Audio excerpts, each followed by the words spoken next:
Ate Minday. Ate Minday. Bakit? Oh. Nagbalik na naman sa higaan. Maraming tama niya. Agad lang ganyan. Ha? Ako yung hindang maray. Ay, ining muna namin ang oregano tapos in-probably kita ha. Papay namin ng oregano? Oo. Ano daw ang nararamdaman niya? Ang dagan nga nila niya makulit na patay. I-BP mo daw Ate Minday. Ha? I-BP mo. Dalawang beses mong i-BP. Sige. Ano yung tindahan? Dalawang kutsara na ako. 2 kutsara lang ang nakakanya. Subanggi pa yan, dikit lang kinakang subang kagabi ano. Oo. Ngayon, dalawa na. Dalawang kutsara lang ang tayo na. Kaputan mo daw kung mapadala sa ospital. Ate, ano sabi sa iyo? Ate, tinanong mo pag mapadala sa ospital. Ay, hapit sa Oregano lang daw. Sige na ate, gawin mo muna si si pwedeng i-apply. Tapos kung mag-route ang matik, di ka magdawang isip na daron sa ospital ha. Hindi ako sa iyo, matawag ako sa iyo. Sige, i-update mo na lang ako. Basta pag ma-route ang matik na yan, daron nito sa Hernandez. Basta daron nito duman. Mag-video. Akong bahala, mag-video na lang kamo. Ay hindi, magkuha ka mong service dyan. May tricycle ba ka dyan? Kasi aring tricycle dyan. Mag-arkila na lang kamo. Hindi ka magkaralayan sa hindi ka lang sa araw. Kung marawat ang pamati ni Lola. Sige na kuya na ano ni ang original kay Okay. Sige ate. Update mo na lang ako. Oo. Okay, thank you.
Dandahan lang po. Nakakam ko. Ay! Ay!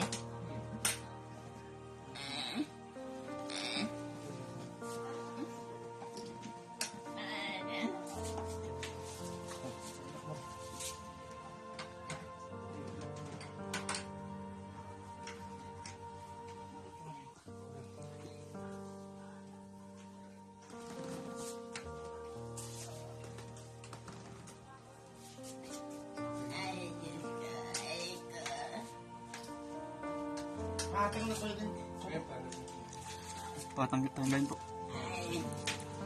Ano yung makalaki? Sungkod.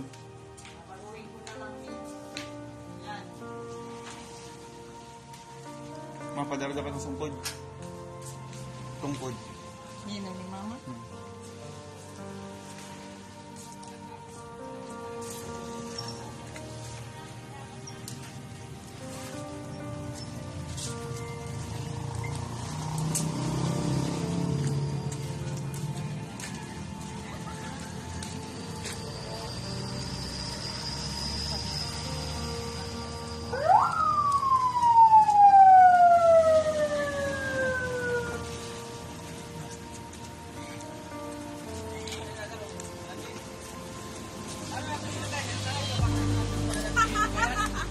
Hernandez sa Takawa. Tara na. Takawa. Yeah. Buriin.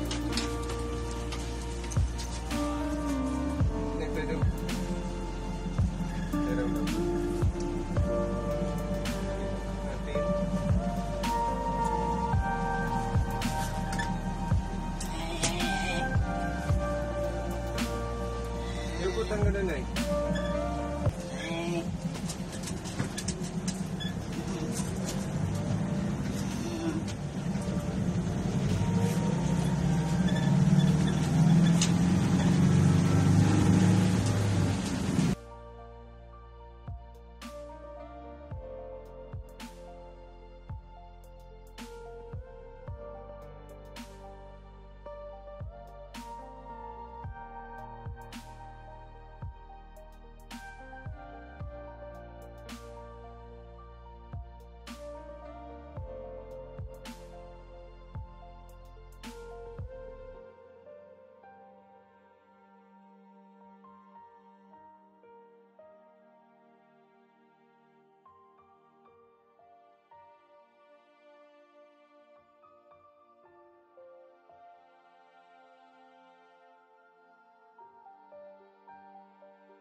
Anong advice ng doktor? Anong advice? Ang aming ko dito, ay ano daw po? Pinapano po? Ha? Hello, Ate Nora. Ano, sir? Nasa ospital na ka mo? Opo. Oo, anong advice? Wala ka daw, sir, dito kasi hindi daw pinito si, si Bakit daw? bata pa po daw. Ikaw na lang, Ate Nora. Oh, Ikaw na lang mag-ano. ayaw nga po sa akin at ano lang daw ako, hindi daw, hindi daw po ako kamag-anak. Hindi ako makakapunta dyan at naka-duty ako. Okay, sir. Yung daw, magpipinag daw, sir, ang kailangan nilang makausap. Pero nilagyan na po si Amaso ng ng oxygen. May oxygen na, may oxygen. Nilagyan na po.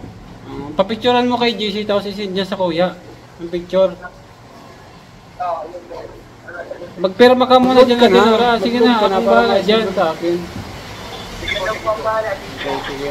Magbawas dito man sa pinadala ko baga. Sir, ito. Okay, okay. Kasi update mo ako ha. Yung magpipinag. Sige na, sir. Alam na ako. Good afternoon po. Hello po ma'am, good afternoon po. Ma'am, si ano po ito? Mrs. Jolie ba? Mga kalingap, isang magpalang umaga po sa inyong lahat. Bali man po Ngayon po ay kanina lang tumawag sa akin si Lola, ay si Ate Minday po. At masama nga po ang pakiramdam nitong si Lola. Actually ma'am, Ason. hindi ko naman siya Kanyang dibdib. Kaso ma'am, siya yung inaalagaan Kaya ko sa vlog. in-advise po, tinawagan niyo po ako, advice na po natin na dalhin sa hospital Vlogger po ako. para mapatingnan. Sa ngayon po, ang Sa ano ng na lang doktora, ma'am, kailangan daw ng na lang po ma'am. relative Kung i-admit po, i-admit na na lang po. At magsasign pupuntahan ko sa po yan mamayang hospital hapon. at yun nga po. Sa magpipinance din po, kailangan din po Papakontak ko po mamaya yung ibang relative. parang hindi po ina-accept kasi minor din po si GC, yung kamag-anak po nila na pamangkin. Ano Bali, po, ma'am? sinabihan ko na po yung staff doon sa hospital na i-admit na po at kahit sa finance po, Oo ma'am. kasagutin na po Yung natin. lalaki, ma'am. Yung lalaki po na lang po tayo mga kalega. Ano na po maging problema, ano? Sana po maging okay naman si Lola mga kalega. Ay ma'am, kasi natin paano daw po kay pabayaan, GC ma'am? kasi kung Yung pabayaan lalaki natin, dyan, ganun kasama lang ang may yun. Kasabihan lang po. Kawawa yung Lola natin. Kaya, yun po, Sige, ma'am, sa finance po, kaya natin, gawin po natin yung lahat ng mga kaya natin. Patawagan maitulong doon patawagan sa po pala dalawang ma'am si lola GC yung natin. lalaki Lalo dyan na ngayon sa kay Lola Ason, mga pamangkin nila nasa mga kalingap, kailangan ko po ang pag-pray nyo para sa ating Lola Ason. sige po. Maraming salamat po sa inyong lahat. Ayan. Mamaya po, pag ako naka-out, GC, puntahan ko po sa tawagan mo hospital, si then Ate i-update Lea ko kayo. ngayon. Ayan, maraming salamat po sa inyong lahat. Sabi mo mukha ko sinugod si Lola sa ospital.